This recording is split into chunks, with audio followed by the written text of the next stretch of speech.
यस्तो पुरानो फोटोलाई यस्तो क्लियर कसरी बनाउन सकिन्छ म तपाईलाई सिकाउन गइरहेको छु। तपाईको बाजेको अथवा कुनै पनि मान्छेको धेरै पुरानो सादा खालको फोटो छ भने यस्तो खालको क्लियर रंगीन फोटो कसरी बनाउन सकिन्छ भनेर तपाईलाई सिकाउन गइरहेको छु। तपाईले आफ्नै मोबाइलबाट 1 मिनेट भित्रै तपाईले यस्तो खालको फोटो बनाउन सक्नुहुनेछ। फोटो बनाइसकेपछि तपाईले ठूलो फ्रेममा अथवा कुनै पनि ठूलो पोस्टरहरुमा फोटो बनाएर सजाउन सक्नुहुन्छ। त्यही भएर चाहिँ तपाईले यो भिडियो अन्तिमसम्म हेर्नु होला। यो भिडियो चाहिँ एआई बाट बनाउने कसरी बनाउने के लेख्ने भनेर म तपाईलाई सिकाउन गइरहेको छु। भिडियो चाहिँ अन्तिमसम्म हेर्नु होला र हेरेर मोबाइलको स्क्रिन हेर्नु होला। हेरेर चाहिँ मोबाइलको स्क्रिन खुलिसकेको छ। मोबाइल स्क्रिन खुलिसकेपछि हेरेर तपाईले चाहिँ कुनै न कुनै एउटा एआई बाट गर्नुपर्ने हुन्छ। मसँग चाहिँ यति धेरै एआईहरु छ। यो जुनसुकै एआई बाट पनि तपाईले गर्न सक्नुहुन्छ। यसमा चाहिँ के लेख्ने भनेर म तपाईलाई दिनेछु लास्टमा भन्नेछु त्यो कहाँ छ भनेर। नभए तपाईले मलाई मेसेन्जरमा मागेर पनि त्यो लिन सक्नुहुन्छ। मैले चाहिँ जेमिनीबाट बनाउन गइरहेको छु। यसरी खोल्नु होला।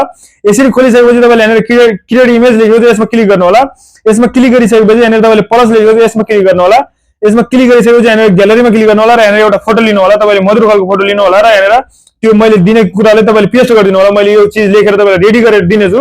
त्यो कुरा चाहिँ यसमा पेस्ट गरेर तपाईले हेरेर सेन्ड गर्न बित्तिकै तपाईको चाहिँ काम सुरु हुनेछ। तपाईले सेन्ड गरिसकेपछि अलिकति समय लाग्न सक्छ 1-2 मिनेट। तपाईले प्रतीक्षा गर्नु होला।